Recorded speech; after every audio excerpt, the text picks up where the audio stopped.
everyone, welcome to Past on YouTube. I'm Veronica, and today I'm going to be talking about what monarchy gives us. Thanks for joining me.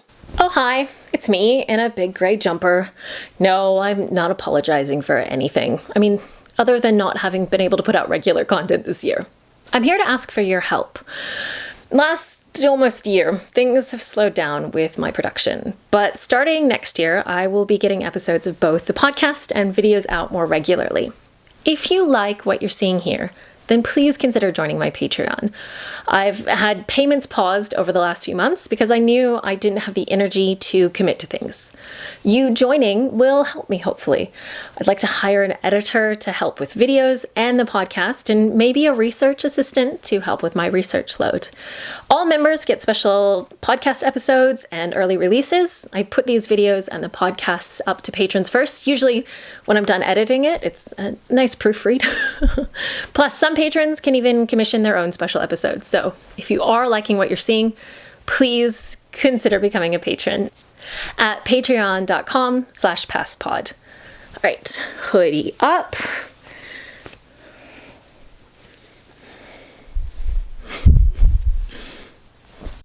Oh, hello, welcome back. Sorry about the delay in videos. If you listen to the podcast or subscribe on Patreon, you'll already know that my life has been a bit busy recently. It won't be changing anytime soon, but hopefully early next year, my schedule will allow for more uploads again. Honestly, having 2 3-year-olds is amazing, but intense. In spite of all of that, I wanted to get this video out because I have 2 elections coming up in the next few months. Yes, 2. I know most people get 1 a year at the most, or even 1 every 2 years, but this year I get 2 in 1 year. How did that happen, you ask? Well, I'm a dual citizen of my birth country, the USA, and my country of residence, Australia.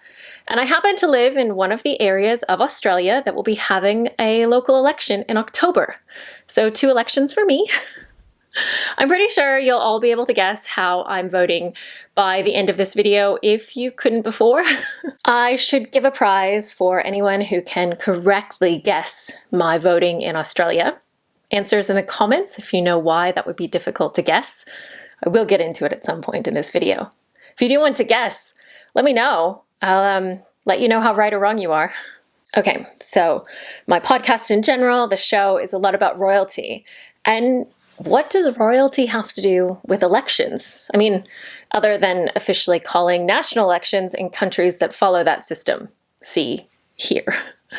Oh, and full disclosure, I am a little r Republican. I believe in the right and responsibility of the people to have a say in their government. And I think the idea of being born into the role of monarch is insane. But I do think it has traditionally given us something that's missing from modern politics. And I think this thing could actually fix the political system in the US and help course correct the Australian political system. So what does monarchy give us? Or more precisely, what does monarchy give us that modern electoral leaders don't? What are your thoughts? Be honest. Who said stability? Yep, I figured there would be a few. Who said tradition? Anyone? That's okay. We can have very different opinions, and I think monarchy gives us something that's even better than those 2 things, and something we need to bring back into our political system: randomness. And this idea is what I want to look at today: randomness and how it is deeply missing from our modern political system. First, how do we see this in monarchy? Let's look at a period I haven't discussed in detail on the podcast: the early Plantagenets. I know, I promise, I will get there with the podcast. The first Plantagenet king, Henry II, was a powerful man. A bit of a heartless man, but a truly powerful man. He was the son of the second subject of the podcast, the Empress Matilda. Once his rule was secure, his power was only properly challenged a few times, twice by his sons, and once due to his own rage. He survived 2 of these challenges, and only didn't survive the 3rd because he died. He died of death. His power saw the greatest extent of English power in Europe for the next 200 or so years, holding what we know today as England, Ireland, and the left of France, more of France than the French throne. Within the next two rulers, England's holdings would shrink, and the throne would almost fall to the French crown. Henry II was first succeeded by his oldest surviving son, Richard I. Fans of Robin Hood will know who he is. Richard's rule was not present, but still functioning, mainly due to Henry II's widow, Eleanor of Aquitaine, who managed the kingdom in Richard's absences. However, once Richard was gone, his youngest brother John would fail so horribly that England would almost become a vassal state of France. Eleanor only survived the first 5 years of John's reign, and after her death, his ability to hold things together just poof. England only survived as an independent country because John died, leaving a little boy, Henry III, to rule. Henry may have had the worst in-laws, but he had some great luck. I discussed this family to show there's really no genetics to rule. There is no automatic stability in having a monarch, and tradition can be overturned quickly when power is involved. Trust me, I could have easily discussed the French kings who ruled in the generation before the Plantagenets and shown the same thing, and there are countless other examples. Now, this randomness that Henry II, Richard I, John, and even young Henry III show us is actually both a gift and a curse to the common people. The curse is that a strong king can be overpowerful. He can abuse his power, or it can be a gift. He can be merciful and protective of his people. A weak king, though, is obviously a different gift and curse. His curse is that he can't protect his people, but his gift is that he can't protect himself. This leaves him open for his people to demand change, more power for themselves, as the lords did under John, for themselves, of course, and as Henry III's brother-in-law, Simon de Montfort, did for both himself and the common man during that reign. Politics at this point in history isn't very random, as in our current point in history. There can still be results that surprise us, but really, the people in control are a small group of elites who have rigged the system. Even kings, and sometimes queens, are hamstrung these days, even with their randomness.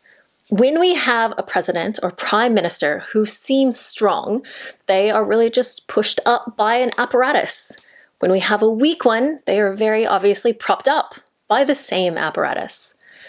Even when we have a charismatic and progressive or ultra-conservative leader, they will be softened or hardened by the system. Idealistic people don't stay that way for long in our current system. How could we change that? Let me ask, has anyone watching studied Athenian democracy? Oh, a few of you do know where I'm going. Monarchy, at least before we made kings figureheads with outsized salaries, gives us something that the Athenians thought was the highest order of democracy. Randomness. Okay, I'm stretching things a little, but it's my show. Athenians really did think lottery in election was the highest order of democracy. It's called sortition. Maybe I said that right. To be fair to other political entities, the Greeks were not the only people to practice this. It is actually still practiced today. Answers if you know who I'm talking about. Now, don't think for a second that I am the first person to suggest we need to bring back this randomness. It comes up regularly in academic papers and even here on YouTube. I just wanted to bring it up before I have to go through 2 elections. Let's change things to make my next elections easier. Or harder, because yes, this could make things harder for a few of us. So how could this fix or course correct the political systems in the countries I have a say in? First, I need to explain 2 huge differences between the US and Australian voting systems. First, voting is compulsory in Australia. Yes, you can get out of it, and no one is dragging you to the voting booth to vote, but legally, we are required to vote. The voter turnout of our last vote, which was a referendum that didn't pass, sadly, was above 89%. Our last federal election was the same, above 89%. The US hit around 66% in 2020. Oh, and Australia's voter turnout was higher pre-COVID, and it will probably bounce back soon. The second big difference is that we use a system of ranked choice voting. This is why it would be difficult for anyone to guess the actual order of my Australian ballot. For this upcoming election, I will get a list of 15 to 30 candidates, and I will get to put a number next to each of their names, ranking my preferences. It means that minor or smaller parties can be elected into seats, and we don't have a complete two-party system, though it does feel that way sometimes. It isn't perfect by any stretch of the imagination. There is plenty of room for reform, but it is so much better than the first past the post in the US. Before anyone tells me I forgot other important things, yes, in Australia, voting happens on a Saturday, so more people can vote, and our electoral commissions are properly nonpartisan. It's a bunch of public servants who figure out voting districts at both a state or territory and federal level. Okay, so here's the meat of it, or the tofu burger of it. I think, in my humble opinion, one of the greatest ways to change things for better in both the US and Australia would be to bring randomness into our political equation. The US House of Representatives has 435 members. What if every 2 years, instead of voting for each member, 1/3, 145, were selected by lot randomly? In Australia, there are 151 members in the House of Representatives, so every time an election is called, 51 members would be selected by lot. The members selected by lot would rotate in both countries, so in each state or territory, basically voting area, approximately 1/3 of the representatives would be just normal members of the community. And yes, I am aware that there are 6 states in the US that only have 1 representative each. They'll just rotate with everyone else in some way. Look, I'm an ideas person, not a planning person. I think it's time for the US to set up a proper version of the Australian Electoral Commission. Remember, I can comment on US politics, so citizenship thing. So how do I think this will help? Well, one of the biggest complaints about politics on all sides is career politicians, and the idea that these politicians are just doing what they have to do to get reelected. I think this is an important discussion to have. We shouldn't want everyone leading us to want the job. Some should honestly be dragged there under protest. And yes, there are a few examples of this. Well, maybe not dragged, but Louis VII of France, for example, was being prepared for a role in the church and was probably well conditioned for it before an accident involving a horse, the energy of youth, and a black pig in 1131 made him the heir to the French throne. His first wife, Eleanor of Aquitaine, even supposedly stated she had married a monk. Oh, Eleanor is a very interesting woman. His failures to have sons with her, his failures, ended with their divorce and her remarriage to that King of England, Henry II, who was not a monk. For a short time, this randomness meant that England controlled more of France than the French crown, like literally the entire left of the country. In England, Henry VI became king as an infant and was ill-suited for the role, and oddly also very interested in the church. There is a theme with this. His mental health and the battle between his nobles and his wife led him to being overthrown and become what we call the Wars of the Roses. Again, randomness and people being dragged into the role. It impacted social structures and power. And then the biggest randomness bomb ever, the aforementioned Eleanor's youngest son, King John.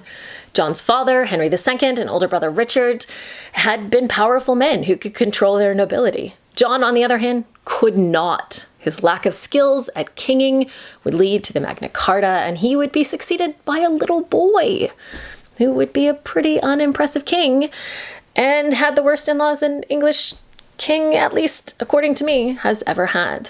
Podcast listeners, I promise you will get this whole story in the new year. Now, the Magna Carta itself isn't actually that impressive when it comes to rights, unless you're a wealthy 12th century noble, but it did start a change. And that change came about due to the randomness that monarchy gives us. So since we can't and shouldn't start turning House seats into inheritable seats, the House of Lords in the UK already does that, and it's not a good look. Let's put some randomness in a different way. Any registered voter who meets the seat requirements, so over the age of 25 in the US and 18 in Australia, we should probably require them to be a resident of the district they're elected to or selected to. And of course, in Australia, they can't have citizenship to a different country. That would eliminate me for now. But if you meet the requirements, your name goes in the hat. If you get picked, your job is required to keep your position for you when you return, just like it should if you have children or something like that. You get paid what an elected member would be paid, and you get to be a normal member of your house. You vote and attend meetings and meet with members of the public. Unlike a career politician, you would have the ear of actual people. You would know what your coworkers, who I assume are normal people, are worried about. You will have talked to other parents at school drop-offs or even your local cafe as a normal person. Okay, will this work? I have no idea, but I think it's a fun thought experiment. I don't think it would be worse than our current system. It would hopefully create a huge amount of awareness in politics as an active thing, not just something to watch. It might increase voter turnout in the US. In Australia, it would really make politicians think of actual careers because they would get only 2 terms in a row at the most. Oh, and I'd leave the Senate alone in both countries. And if you're curious, they're actually rather similar in both. Okay, let me know what you think. Monarchy today may be mostly just overpaid play acting, but historically it gives us an interesting history that has ideas that I think are worth having a look at. I hope you've learned something new. This one was a bit all over the place, discussing a tiny bit of ancient Greek politics, monarchy, and modern democracy.